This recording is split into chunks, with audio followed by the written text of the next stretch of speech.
Hello everyone, you are with tech talk with Lalitesh. So आज का जो हमारा वीडियो है वो है कंपेयर ब्लॉक्स हम कैसे यूज करते हैं आर एस लॉजिक्स 500 सॉफ्टवेयर में। सो फ्रेंड्स, अभी तक अगर आपने मेरा चैनल सब्सक्राइब नहीं किया है तो मेरे चैनल को सब्सक्राइब कर लीजिए एंड वीडियोज को लाइक ज़रूर करें। सो हम सबसे पहले ये जानेंगे कि कंपेयर इंस्ट्रक्शंस क्या होते हैं। होप आपने लास्ट वीडियो आपने काउंटर्स की देखी होगी जिसमें काउंटर्स के बारे में मैंने बताया था। अब हम बात करेंगे कंपेयर्स की। तो ऊपर आप देख पा रहे हैं इंस्ट्रक्शन प्लेट में कंपेयर है जिसमें कि लिमिट कंपेयर होता है, मास्क कंपैरिजन होता है, मास्क इक्वल बोलते हैं, equal block, then not equal, less than and greater than equal हमारे पास ब्लॉक होते हैं। तो फ्रेंड्स, सबसे पहले हम अंडरस्टैंड करेंगे कि कंपेयर ब्लॉक यूज क्यों करते हैं। तो मैं सबसे पहले ये बताना चाहता हूँ कि कंपेयर ब्लॉक काफ़ी ज़्यादा यूज होता है पीएलसी प्रोग्रामिंग में। क्योंकि होता क्या है कंपेयर ब्लॉक में, वो आपको बताता हूँ। It is use to compare any two values. यानी कंपेयर ब्लॉक का काम क्या होता है कि दो वैल्यूज होती हैं जिनको कि ये कंपेयर करता है, and control any output according to the condition. यानी दो वैल्यूज के बीच में कंपेयर करेंगे एंड उसके अकॉर्डिंग आउटपुट मेरा कंट्रोल होगा। क्योंकि कंपेयर ब्लॉक इनपुट इंस्ट्रक्शन होता है जो कि लेफ्ट साइड में लगता है, यानी इन कंपेयर ब्लॉक से हम आउटपुट कनेक्ट करते हैं। अब बात करते हैं वैल्यू वन क्या होती है। दो वैल्यू है तो वैल्यू वन की बात करते हैं। तो value one can be any integer. Integer का मतलब होता है कि कोई भी मैं वैल्यू फीड कर सकता हूँ कंपेयर में, या फील्ड से वैल्यू आ सकती है, यानी एनी इंटीजर वैल्यू। इंटीजर यानी round of value. Float value भी हो सकती है जो पॉइंट में भी आ सकती है, सोर्स वैल्यू यानी पॉइंट वैल्यू। फील्ड वैल्यू यानी फील्ड में कोई एनालॉग सेंसर लगा है वहाँ से कोई वैल्यू आ रही है, सोर्स वैल्यू भी कह सकते हैं, analog value. Accumulator of timer and counter. आपने देखा होगा टाइमर काउंटर में जब वो टाइमर टाइमिंग करता है या काउंटर काउंटिंग करता है तो एक्यूमुलेटर चलता है, तो वो वैल्यू भी हम वैल्यू वन बना सकते हैं कंपेयर में। देन वैल्यू सेकंड क्या होती है, it is a fixed value, set value. यानी किस वैल्यू से कंपेयर कराना है आप अपनी वैल्यू सेट करेंगे। तो यानी आप ये भी कह सकते हैं कि यूजर वैल्यू हमारी जो होती है वैल्यू सेकंड होती है।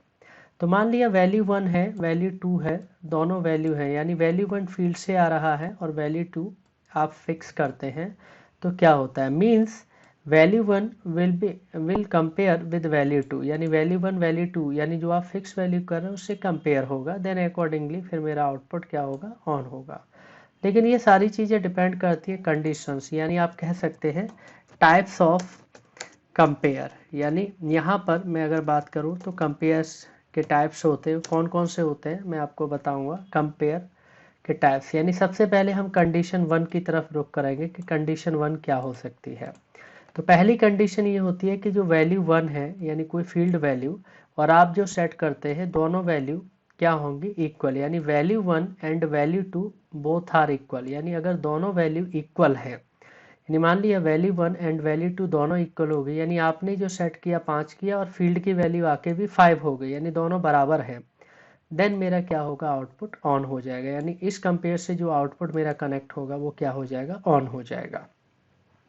यानी इस तरह के ब्लॉक को कहा जाता है इक्वल कंपेयर ब्लॉक। यानी ये जो ब्लॉक कहा जाता है क्या कहा जाता है, इक्वल कंपेयर ब्लॉक। यानी अगर आपको दो वैल्यूज कंपेयर करा के अगर दोनों वैल्यू इक्वल है तो मेरे को आउटपुट अगर ऑन कराना है तो हम इक्वल ब्लॉक यूज करेंगे। नाउ हम चलते हैं सेकंड कंडीशन पे। तो सेकंड कंडीशन क्या होती है, अभी तक आपने देखा इक्वल कंडीशन वन में कि दोनों वैल्यू अगर इक्वल है तभी मेरा आउटपुट ऑन होगा। सेकंड कंडीशन क्या होती है, यानी इक्वल में क्या होगा, V1 equal V2, right. Second condition पे अगर मैं यहाँ से आगे जाऊँ तो आप देखेंगे कि अगर if value one is greater than, अगर मेरी वैल्यू वन ज़्यादा है वैल्यू टू से, यानी जो आपने सेट किया है उससे अगर ज़्यादा हो जाती है फील्ड वैल्यू, देन हमारा आउटपुट ऑन होगा, अदरवाइज ऑफ रहेगा। यानी यहाँ पर देख सकते हैं इस तरह के ब्लॉक को कहा जाता है greater than block. Greater than में मतलब क्या होगा कि अगर हमारी वैल्यू वन ज़्यादा है यानी ग्रेटर देन V2, देन मेरा आउटपुट क्या होगा, ऑन होगा। This is known as greater than, यानी कंडीशन सेकेंड। एक एक करके मैं आपको कनेक्ट करके भी दिखाऊंगा कि कैसे यूज करते हैं। देन कंडीशन थर्ड क्या कहती है, कंडीशन थर्ड कहती है कि value 1 is less than from value 2, यानी वैल्यू 1 हमारी क्या हो जाती है, जो फील्ड वैल्यू है वो कम है जो आपने सेट किया उस वैल्यू से, यानी V1 less than from V2, then हमारा आउटपुट ऑन हो जाएगा यानी हाई, यानी वैल्यू 1 अगर कम है आपके सेट वैल्यू से तब आउटपुट ऑन होगा, अगर ज़्यादा हो गया V1 तो नहीं होगा। तो यानी इसको बोलते हैं हम बेसिकली लेस देन ब्लॉक। तो लेस देन ब्लॉक में क्या होता है कि हमारा V1 वैल्यू अगर कम है V2 वैल्यू से, यानी आपकी वैल्यू ज़्यादा है, तो इसको बोलते हैं लेस देन ब्लॉक। तो ये मेरी तीसरी कंडीशन है। कंडीशन नंबर 4 पर चलते हैं। कंडीशन नंबर 4 क्या कहती है कि value 1 and value 2 both are not equal, यानी ये जो कंडीशन 4 है ये इक्वल का जस्ट अपोजिट है। यानी इक्वल में आप देख पा रहे हैं क्या होता है कि दोनों वैल्यू जब बराबर होती है तभी आउटपुट आता है, ठीक है। अगर दोनों वैल्यू बराबर नहीं है तो आउटपुट नहीं आता है। लेकिन कंडीशन 4 क्या कहती है, वो ये कहती है कि दोनों वैल्यू अगर बराबर नहीं है, आर नॉट इक्वल, तब मेरा आउटपुट आएगा। यानी इक्वल का जस्ट अपोजिट है, इक्वल में दोनों वैल्यू बराबर है तब आउटपुट आता है, और नॉट इक्वल में जब दोनों वैल्यू बराबर नहीं है तब आउटपुट आता है। यानी कह सकते हैं कि not equal block which is just opposite of equal block, जो हम लोग क्या करते हैं, यूज करते हैं। यानी इस तरीके से अगर कहा जाए तो नॉट इक्वल बेसिकली ये ब्लॉक होता है, और नॉट इक्वल का मतलब ये रहता है जैसा कि V1 नॉट V2, यानी दोनों बराबर नहीं है तो मेरा आउटपुट यहाँ पर जनरेट होगा। तो ऐसी कंडीशन भी काफ़ी रहती है जो हम लोग यूज करते हैं प्रोग्रामिंग में, यानी not equal block which is just opposite of equal block, see in condition 1, जो कंडीशन 1 है इसका जस्ट अपोजिट है। नेक्स्ट हम चलते हैं कंडीशन नंबर 5 पर। तो फ्रेंड्स आप यहाँ पर देख पा रहे हैं कि जो लो लिमिट, ये जो ब्लॉक है इसको लिमिट ब्लॉक बोलते हैं, कि अगर आप किसी भी लिमिट में, अगर आप एक लिमिट है, आप एक रेंज सेट कर दिए, तो उसी रेंज में अगर आपको आउटपुट ऑन कराना है तो उसके लिए लिमिट ब्लॉक यूज करते हैं। यानी लिमिट ब्लॉक में लो लिमिट सेट करते हैं एंड हाई लिमिट, राइट। तो लो लिमिट एंड हाई लिमिट, यानी आप ये कह सकते हैं कि जो वैल्यू सेकेंड है, जो यूजर वैल्यू होती है, उसको मैंने बना दिया लो लिमिट, और वैल्यू सेकेंड यानी जो वही है यूजर वैल्यू, यानी ये मेरी क्या हो गई, हाई लिमिट हो गई। यानी दोनों हमारी सेट हैं, देन आउटपुट हमारा हाई होगा if the field value is in limit. अगर इन दोनों के बीच में, इन दोनों की लिमिट में, लो और हाई लिमिट के बीच में मेरी फील्ड वैल्यू है, सोर्स वैल्यू है, तभी मेरा आउटपुट ऑन होगा, अदरवाइज नहीं होगा। यानी इस ब्लॉक को बोलते हैं लिमिट कंपेयर ब्लॉक। तो लिमिट कंपेयर ब्लॉक में क्या होता है, लो लिमिट होती है, देन हाई लिमिट होती है, जो हम सेट करके चलते हैं यहाँ से। तो नेक्स्ट हमारा आता है कंडीशन नंबर 6। तो कंडीशन नंबर 6 क्या कहती है वो ध्यान से देखिए। कंडीशन नंबर 6 जो ऑलरेडी आपने पढ़ा है उसी का कॉम्बिनेशन है, यानी combination of greater than and equal block, यानी इक्वल ब्लॉक और ग्रेटर देन दोनों को मिला देंगे, कंबाइन कर देंगे, तो जो ब्लॉक बनेगा वो बनेगा बेसिकली, उस ब्लॉक को हम बोलते हैं ग्रेटर देन इक्वल ब्लॉक बोलते हैं।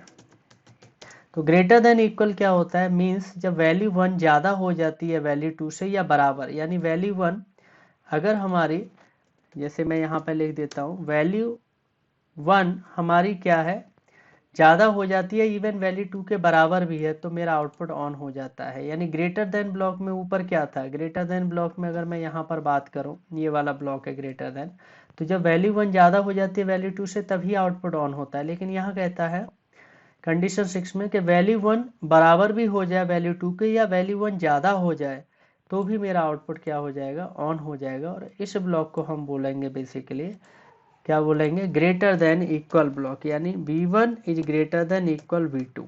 ये काफ़ी ज़्यादा ये भी यूज होता है, जो हम लोग प्रोग्रामिंग में यूज करते हैं। एंड कंडीशन नंबर 7 पे चलते हैं हम लोग, और वो कंडीशन नंबर 7 क्या है कि कॉम्बिनेशन ऑफ लेस देन, यानी कम या इक्वल ब्लॉक, यानी दोनों का कॉम्बिनेशन है, मीन्स वैल्यू 1 एंड, अगर वैल्यू 1 कम है वैल्यू 2 से, यानी जो आप फिक्स कर रहे हो उससे कम है या बराबर हो जाता है, देन मेरा आउटपुट ऑन होगा। यानी इस ब्लॉक को हम बोलेंगे less than equal compare block. यानी इसका मतलब ये हो गया लेस देन, यानी ये सिंबल एंड V2, तभी मेरा क्या होगा, यहाँ से आउटपुट ऑन हो जाएगा।